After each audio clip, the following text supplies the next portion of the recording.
আমি বলবো আসল জায়গায় হাত দেন আপনারা। সাদাকে স্পষ্ট করে সাদাই বলবেন, কালোকে কালো বলবেন। সেই কালো আমি হলে আমাকেও ছাড় দেবেন না।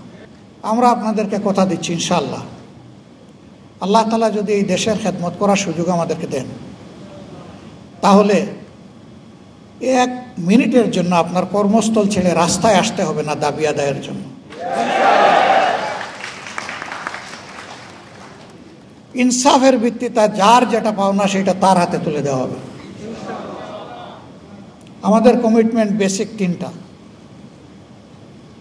নাম্বার 1, আমরা এই ভাঙ্গা চূড়ার শিক্ষা ব্যবস্থা রাখবো না। এখানে প্রথম ফোকাস আমাদের, ফার্স্ট অ্যাটেনশন। আমার মেরুদণ্ড নাই তো আমি দাঁড়াবো কিভাবে, আমি বসবো কিভাবে? মেরুদণ্ড ছাড়া তো শুইতেই পারবো না, আমি তো একটা ফুটবল হয়ে যাব। প্রথমে মেরুদণ্ডেই চিকিৎসার জন্য হাত দিতে হবে। এখন কেউ যেন আবার অপপ্রচার না করে যে উন্নয়নের শিক্ষা বাদ দিয়ে এখন শুধু হাদিস কোরআনের শিক্ষা দেওয়া হবে। আরে ভাই, হাদিস কোরআনের ভিতরেই তো সব উন্নয়ন আছে, এবং এটাকে সাপোর্ট করতে গিয়ে দুনিয়ার যত উন্নয়নের শিক্ষা সব ইনকর্পোরেট করা হবে ইনশাআল্লাহ।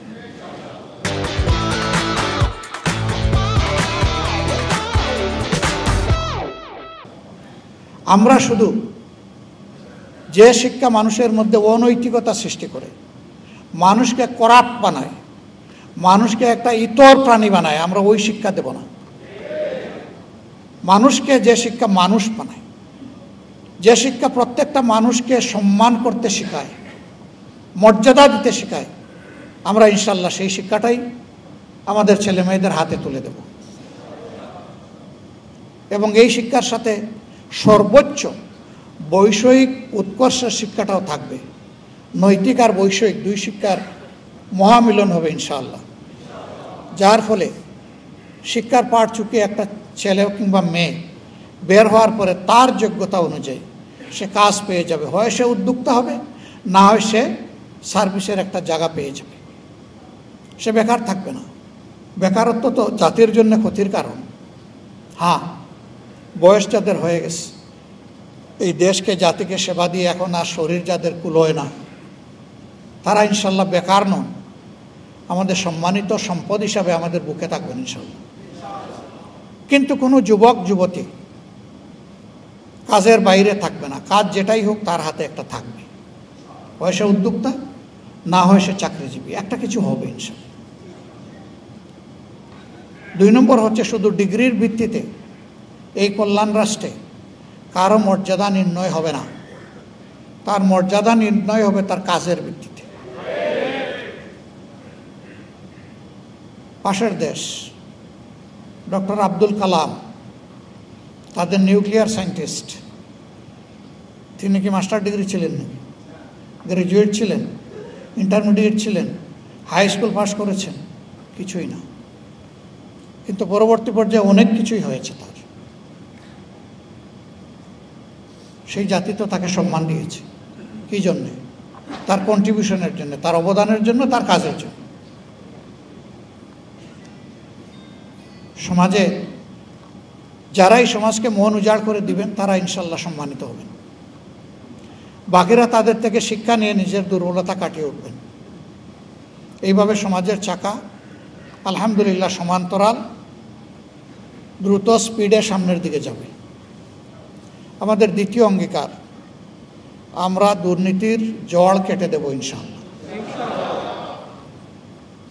এই কথা শুনে আবার অনেকের বুকে ধড়পড় শুরু হয়েছে, বাবা আমার তো চলেই এ দিয়ে। কোনো এক সার্ভিসের একজন লোক, তিনি প্রতিদিন খুব হাসি খুশি মুখে আসেন পরিবারের কাছে ফিরে। একদিন তার মুখটা বড় ভারী। জীবনসঙ্গিনী জিজ্ঞেস করলেন, কি গো, কি হয়েছে আজকে মুখ তো ভারী? কয় কপাল খারাপ। মানে? কয়ে যে আমার এই সমস্ত আকাম কুকামের কারণে আমার তো চাকরি চলে গেছে। তো বলে, আরে মিয়া রাখো, তোমার চাকরিতে কত, আসল তো তোমার মফস্বল। বলে গো সখী, চাকরিও নাই মফস্বলও নাই।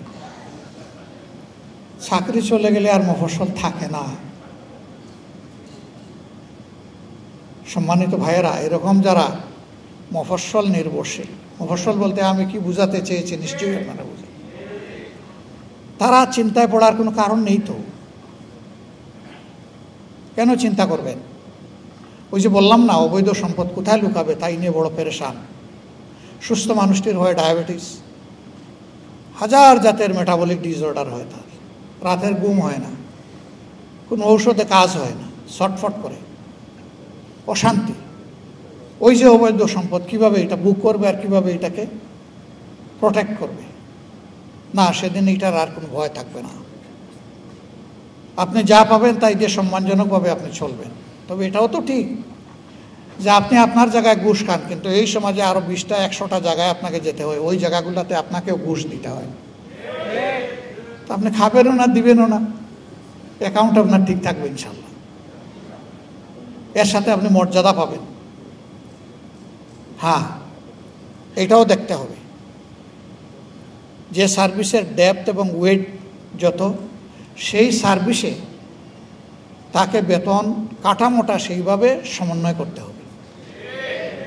মনে করেন পুলিশ 24 ঘন্টা ডিউটি, কখন দাগ পড়ে ঠিক নাই, অস্ত্র হাতে আছে, আবার তার প্রতিপক্ষের হাতে অস্ত্র আছে, তাকে কিন্তু জীবনের ঝুঁকি নিয়ে এই দায়িত্ব পালন করতে হয়। কিন্তু তাকে যদি ফকিরের ভিক্ষা বেতন দেওয়া হয়, তাহলে সেই ঝুঁকি নিতে যাবে কেন? তাকে তো সম্মানিত করতে হবে।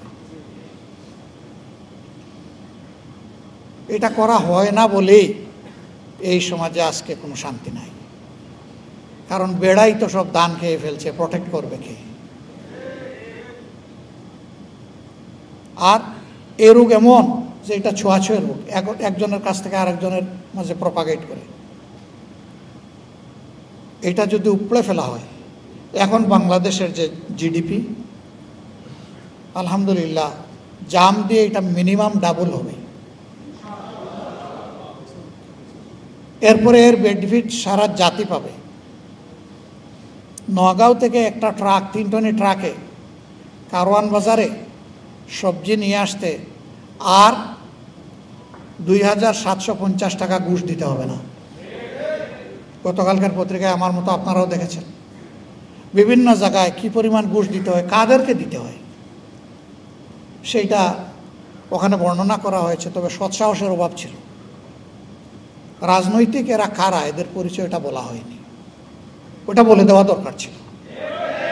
আমি বলে আমার নামও বলে দেন, অসুবিধা কি?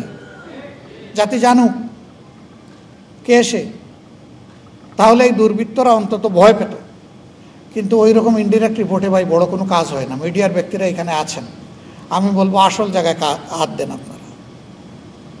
সাদাকে স্পষ্ট করে সাদাই বলবেন, কালোকে কালো বলবেন। সেই কালো আমি হলে আমাকেও ছাড় দেবেন না।